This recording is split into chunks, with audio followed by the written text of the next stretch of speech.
So welcome to We Wednesday. And so I'm so excited to be here and to have this amazing panel with me. And just a little bit about myself. I am the Commissioner for Patents here at the United States Patent and Trademark Office. And I am, in essence, the Chief Executive Officer or Chief Operating Officer of the Patents Division, which is approximately 10,000 people here at the USPTO. So work with amazing team and all the examiners and everyone else who works to make sure that our patents get through the system, and we work on the policy and everything else like that.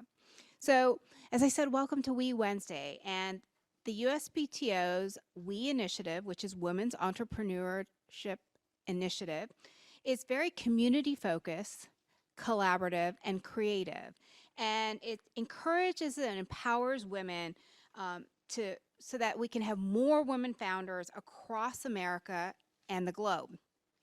And I am so excited to have this amazing panel here from truly across the globe.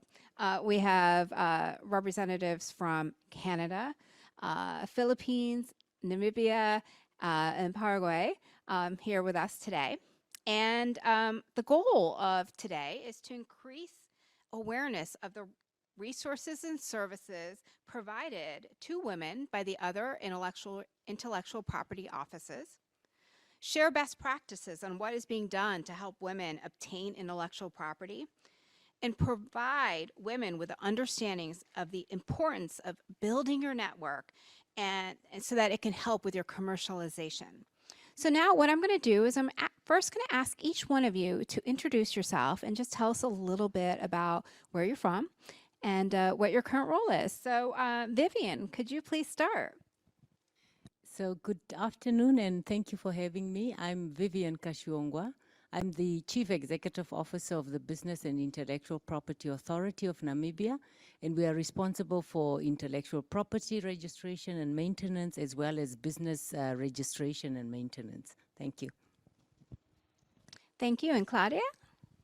Good afternoon, all. Well, in the first place, I would like to thank the USPTO for the invitation to be part of this symposium, and principally to be part of this panel with such outstanding professionals. Well, it's a great honor for me to be here. I am currently head of the Intellectual Property Office in Paraguay, DINAPI. I am an attorney. I studied in Paraguay and pursued further studies in Spain. I did an LLM in IP in Alicante, and also an LLM in publicity rights and in Madrid. And now I am, after 20 years of practice in the private field, I am head, as mentioned, I'm head of the IP office and part of the government to finally serve for my country. Thank you. And Cliffendy. Good afternoon, everyone. So my name is Cliffendy Pierre-Louis. I'm the Acting Director General for the Services to Business Branch at the Canadian Intellectual Property Office, SIPO.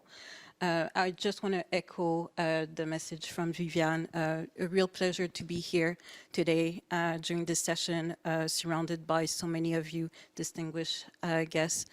In terms of what I do, so my team is responsible for the overall administration of the SIPO service strategy. So we are making sure that clients are satisfied, that we have processes and procedure in place to meet their expectation.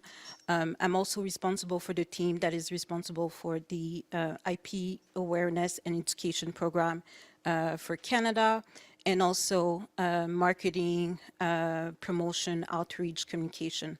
So it's really a client-centric approach in making sure that our clients have the information that they need to be able to make informed decision around their intellectual property. Thank you. And finally, Felicita. Hello, good afternoon, everyone. So, and a pleasant, happy Women's week rather, for this week to all our participants here in the auditorium and those who are in the Zoom. So, a pleasant, happy Women's Week to all of us. I'm Felicita Aguilar, so you can call me Feli. I'm the Chief Administrative Officer of the Human Resource Management and Development Division of IPO Philippines. So aside from the head of the human resource, the office was also delegated to oversee or to monitor the gender and development programs of the IPO in pursuit of the development, initiatives and gender development agenda of the Philippines under the supervision of the Philippine Commission on Women. So the IPO has been complying and performing tasks in terms of promoting women welfare and women equality across the organization. That's all. Thank you. So, Claudia, I'm going to ask you about Paraguay as a part of the Latin American Network on Intellectual Property and Gender. Can you tell us about the organization and the role you take with the organization? And what are the findings that are coming out from the network and how women are benefiting from the collaboration that takes place in these organizations? Yes, thank you, Vaishali. Yes, DINAPI is part of the Latin American Network on Gender and IP since April of 2023. The network was initially founded by IP offices from Chile, Colombia, Costa Rica, and Peru, along with the WIPO as a founding honorary member. Currently, the network has 13 IP offices from Latin American countries. These countries are Argentina, Brazil, Colombia, Chile, Costa Rica, Cuba, Ecuador, Mexico, Panama, Paraguay, Peru, Dominican Republic, and Uruguay. The network was formed in August of 2021, and the vision was to establish a point of collaboration with the IP offices, and mainly to be recognized or become a reference in addressing IP and gender at the regional and international level. The mission is to make the gender approach transversal in the politics, in the management, and the services provided by the IP offices. And this mainly through exchange of experiences, good practices, generating a space for interinstitutional collaboration and cooperation to contribute to close the gender gap and empower women in the region. It's comprised by a General Assembly, a pro tempore presidency, a technic secretariat, and even though DINAPI has been part of the network only since April of 2023, we have established, as a result of being part of the network, we have established a permanent committee on equality between women and men in DINAPI. This committee has developed an annual plan of equality between men and women in DINAPI. And among the actions developed by DINAPI from 2023 until now, from April of 2023 until now, we've performed a series of actions. One of them was the actualization of the filing forms for patents and trademarks to include information such as gender, location, and principal activity in the application forms. This information will help us develop further projects, further actions, And also, we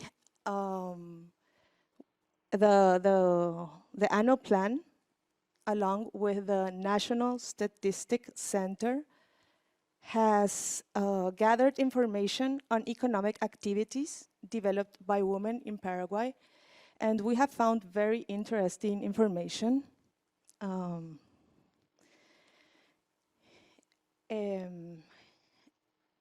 61% of professionals in Paraguay, 61% are women versus 38% of men, but 61% of members of government are men versus 38 of women. That's a data I could not believe. I asked, please double check this. Is this correct? And it is correct. Also, we could see that 55% of office employees are women, and 63% of people in sales are women. So as a national IP office, I see with these numbers, we have a lot of work to do to empower women, to step up to these numbers, to be seen with these numbers, right? Also, another of the one of the actions developed by the committee was a gathering of information of the people working at DINAPI. We also saw that currently 51% of women working at DINAPI, 51% are women and 49% are men. This is out of 140 employees. And another important action we could perform, or we are performing within this year, is our office will finally have a lactation room. For most of you, maybe it's like something basic, but this requirement for places, for working places, is just recently in Paraguay. And regarding the question on how are women benefiting from being part, from DINAPI being part of the network, I would like to stand out a case of a young entrepreneur, a woman entrepreneur. She's in her early 20s, she's 23, 24 years old. Her name is Tania Servin. During the pandemic, she prepared instant coffee. In Paraguay, most offices, we drink blended coffee with sugar and stirred. And she started doing that industrially last year. She participated in a workshop organized by DINAPI, and later on was invited by WIPO to participate in a workshop in Dominican Republic, where she could, there were 30 other young entrepreneurs. She did a lot of network, and just recently in February, last month, she was invited by the WTO to participate in a workshop at the WTO event She Trades, which was held in Abu Dhabi. And that was a very important collaboration from DINAPI, and we are very proud of her. We are constantly in constant touch with her, guiding her on the development of her business.